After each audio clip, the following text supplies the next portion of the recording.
संप्रदाय समुद्धार संवृत श्री पुरुषोत्तम वदनानलावतार सर्वाम्नाय संचार वैष्णवाम्नाय प्राचुर्य प्रकार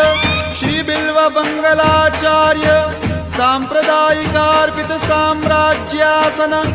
अखंड भूमंडलाचार्य चक्रचूडामणि विद्यावाचस्पति दश दिगंत विजयी श्री भागवत प्रतिपद मणिवर भावांशु भूषिता मूर्ति पदवाक्य प्रमाण पारावार पारीण भक्ति मार्गाब्ज मार्तंड षड्दर्शन व्याख्यान सिंहासनाधीश्वर श्रीराजाधिराज शुद्धाद्वैत पुष्टि मार्ग प्रवर्तक आचार्य वर्य जगद्गुरु श्रीमद